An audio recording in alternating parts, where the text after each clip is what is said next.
This video is brought to you by the Shining Time Station Discord server. Join the server and relive your childhood memories today. So we've been doing decently these first few episodes. Let's see how things go into episode 5. Reach for the speed, reach for the whistle, go where the rail may run. Reach for the word, reach for the story, follow the rainbow sun. To a shining time station, where dreams can come true, waiting there for you.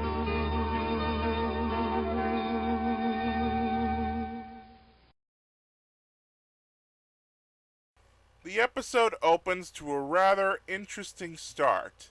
Basically, everyone is in a rather good mood as they all say hello.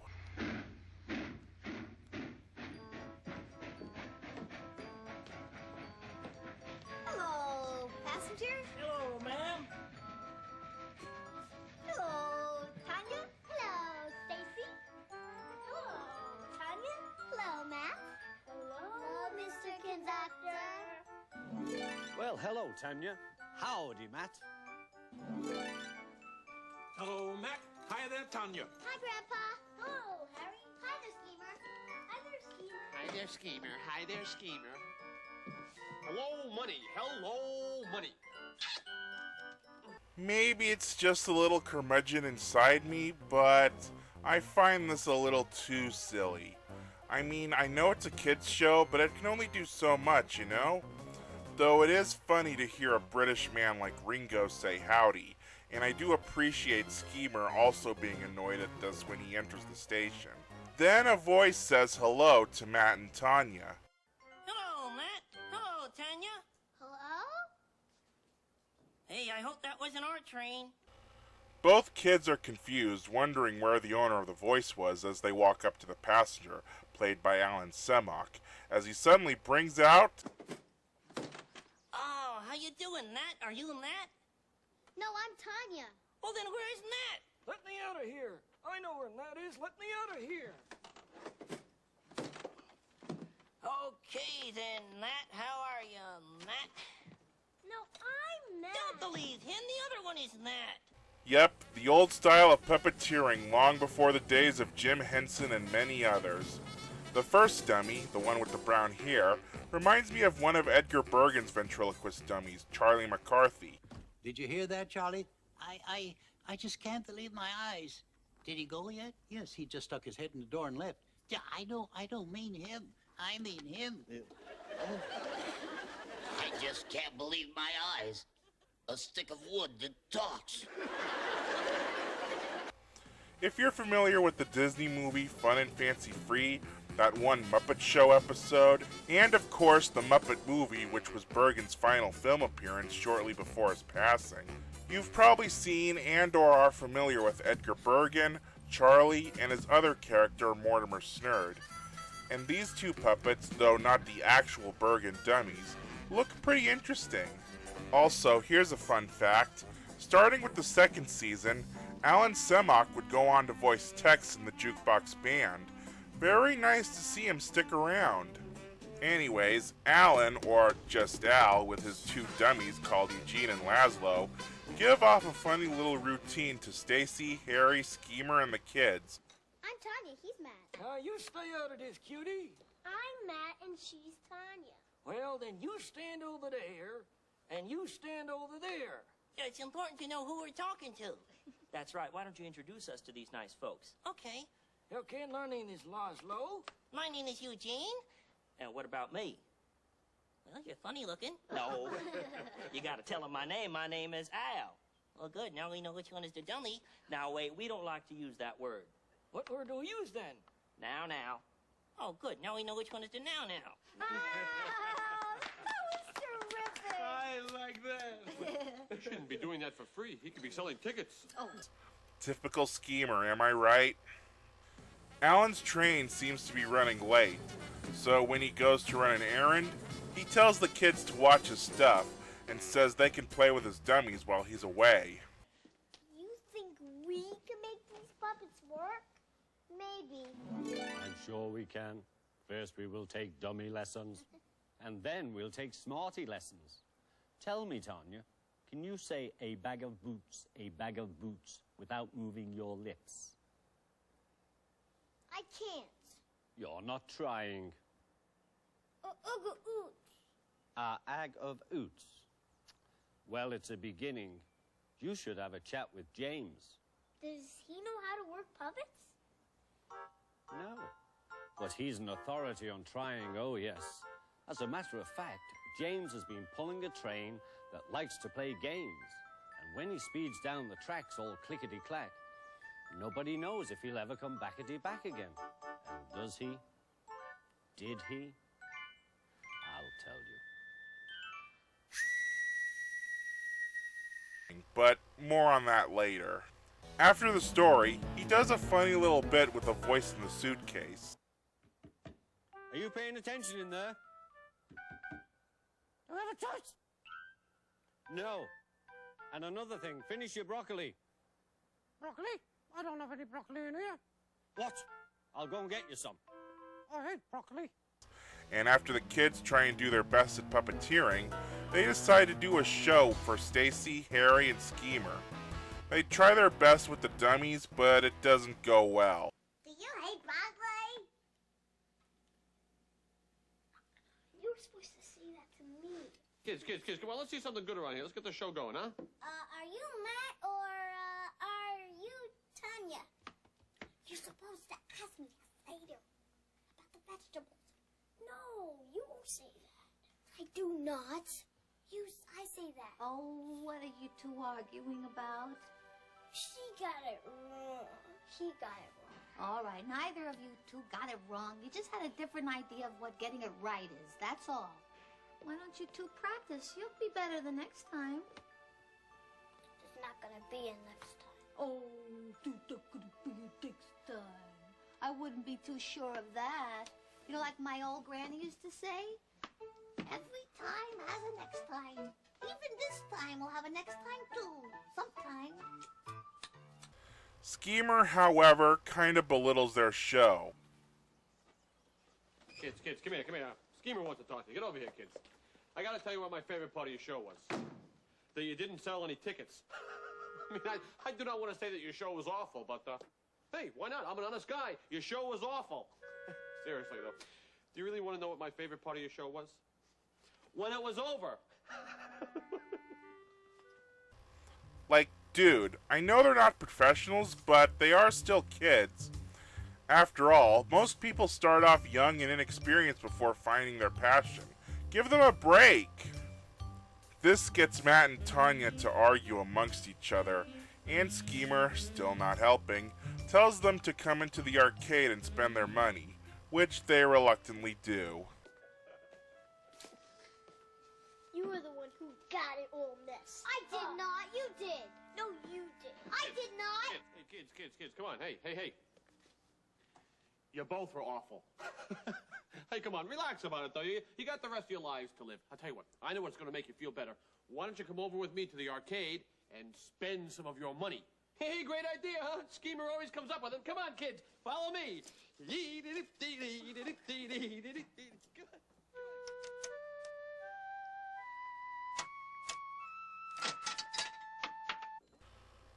The jukebox band try to perform a song while Tito is counting his nickels, but they end up not giving a good performance, and they get into an argument and blame Tito. Whoa, what do you think? Well, actually, I think it was kind of lousy, and it was your fault. Hey, wait a minute, there. I didn't say nothing about... Wait a minute. It's Tito's fault.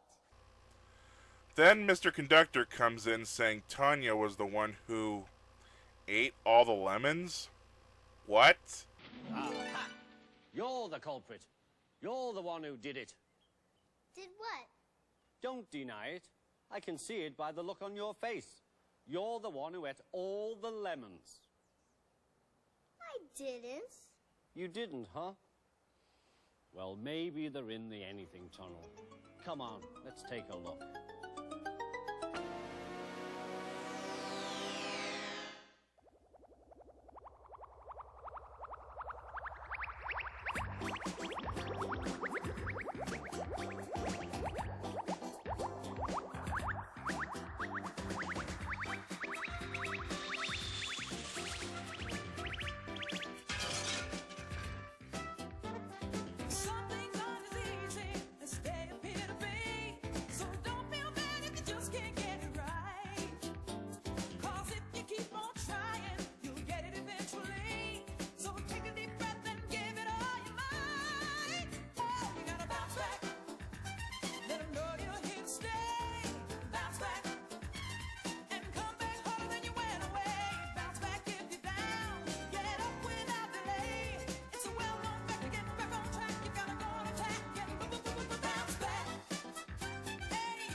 This leads into another AR&T stop-motion song, Bounce Back, which was performed by Venice Thomas, who plays Grace. And this song is pretty rocking in its lesson on trying. Pretty fun if I'm honest. In the workshop, Matt looks down as Harry asks if there's going to be another puppet show. Matt doesn't want to, and he's giving up as everything went wrong. Then Harry brings up someone called Isaac Drips from 1831, one of the first railroaders. Neither could Isaac. At first. Who's Isaac? Oh, way back before I started with the railroad. Oh, 1831 to be exact. One of the first railroads in this country bought an English steam locomotive. The engine came over on a sailing ship in lots of pieces, sort of like a big model. Now, the fellow who had to put it back together and make it work was a young man named Isaac Drips. He was only 21 years old when he got the job of assembling the locomotive. It wasn't a success at first. Oh, it ran and everyone came to watch it puff down the track. But it kept running off the rails, and its big wheels came loose, and it broke an axle. Isaac Drips and his boss carefully studied what made the engine go off the rails. They added two little wheels in the front to help the big wheels go around the curve. He took off the big wooden wheels and made sturdier ones out of iron. Isaac made all sorts of little improvements that made that engine run better and better. The railroad used the engine for many years and even gave it a name, the John Bull. Now it's in the Smithsonian Institution in Washington, and it's the oldest locomotive in America. What about Isaac? What happened to him? Well, Isaac became a very famous railroad mechanic, and he lived to a ripe old age. He didn't give up when things went wrong, and neither should you. A very nice little story, similar to what we got in Does It Bite? Not to mention a neat little history lesson about the first American steam locomotive. England has Stephenson's rocket, we have the John Bull. Anyway, Harry tells Matt that he shouldn't give up when things go wrong, and Matt says he doesn't want to give up, but he brings up that Alan will be back for his puppets. So, Harry goes to his table and starts to work. Meanwhile, Stacy helps Tanya out, bringing up when she did puppet shows herself with a sock puppet and imagination. I remember putting on puppet shows when I was your age. All we needed was two things, a little old sock and a big imagination. Let's see.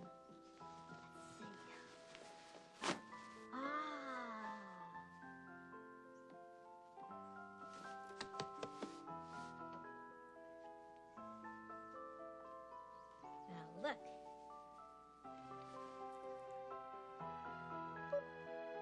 We see both the kids and adults working on their puppets.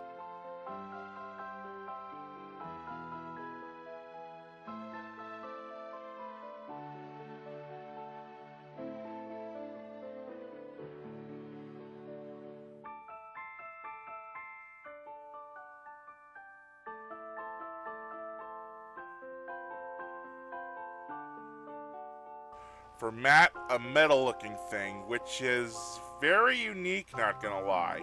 And for Tanya, a sock puppet that any kid could make. Not unique, but still, can't pass this up as they are still kids. In fact, long before the Muppets, Jim Henson himself started working with socks before they took the shape of the Muppet characters we all know and love today. So, both kids show their puppets to each other, and Mr. Conductor has fun with their puppets, thinking they're being eaten. Matt, Tanya, look out! Some horrible beasties have eaten off your hands, and they're crawling up your arms. Oh, these are hand puppets, see? Hand puppets? That's a relief. I thought you were being eaten. He wonders if they're going to do another show, but they're unsure because they don't want to be made fun of. So he brings up that James felt the same way. So after the story, he encourages them to try again. There you are. You never know if you can do your best unless you try again. The important thing is to have a go of it. Now, I gave you a story and a dance. Can you give me a puppet show? But make sure that you're really ready first. Do a little planning.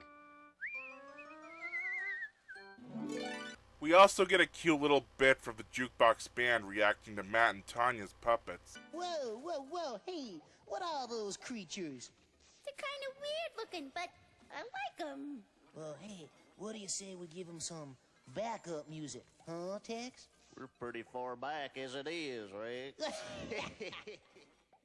That's pretty funny seeing puppets react to puppets.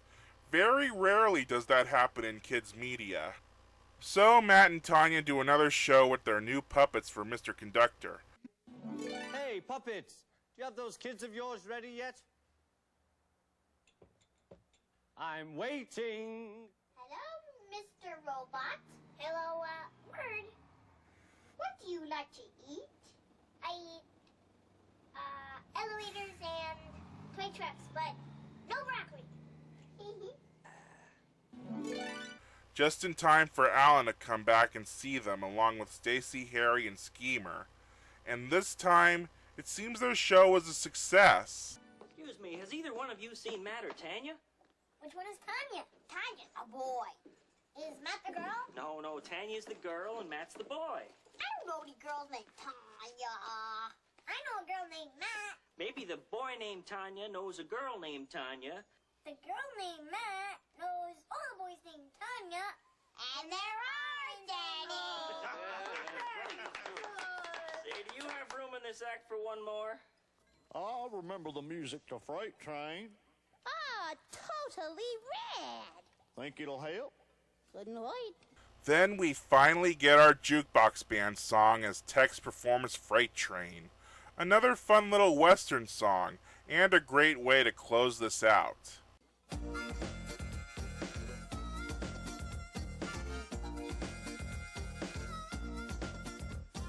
Freight train, run so fast. Freight train, run so fast. Please don't tell what train I'm on, and they won't know what route I'm going on. When I die, Lord, bury me deep, way down on old Chestnut Street, so I can hear old number 9. She comes rolling by. Freight train, run so fast. Freight train, run so fast. Please don't tell what train I'm on. They won't know what route I'm going. Run so fast, here I come. Look out! Hey, wait a second. Look at, hey. I can sell tickets to this show. Puppet show, only 5 cents. A great deal. It is. It says so. It's got to be true. A great deal. Oh, Schemer.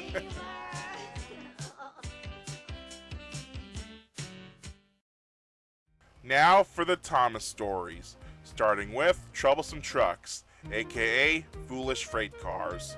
Yeah, for some reason, despite the Troublesome Trucks characters getting an official American name, like with their top hat, in most merchandise, you rarely hear them referred to as Foolish Freight Cars. They're always referred to by their UK name. And it would eventually be like this in the show moving forward. Anyways, this story continues from James learns a lesson from the previous episode, where James is given a job to take some freight cars, but they end up causing trouble for him on the whole journey. But he doesn't give up, especially when half his train breaks away. It's a great story and shows off a great moral about determination too. Then there's James in the Express, aka A Proud Day for James. Okay, that name change is the weirdest so far. Anyways, here, Gordon makes fun of James, saying he knows the line by instinct. I've pulled expresses for years and have never once lost my way. I seem to know the right line by instinct. Every wise engine knows, of course, that the signalman sets the switches to make the engines run on the right tracks. But Gordon was so proud he had forgotten. But karma bites him in the tender when he takes the express down a loop line back to the station. So James takes the train for him and is given the job of pulling the express when Gordon needs a rest. It's decent, and it's definitely a step up from the original book, especially with the illustration scaling on the trains. Yeah, those early days were weird. As for this episode, it's not bad, but some things are kind of off for me.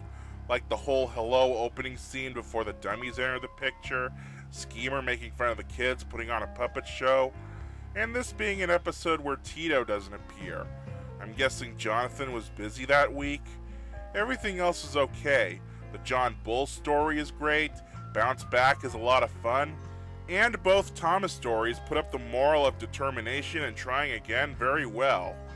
Not the best, but it did try. So I'll give it a 6.5 out of 10. Maybe don't let Schemer do reviews for children's plays.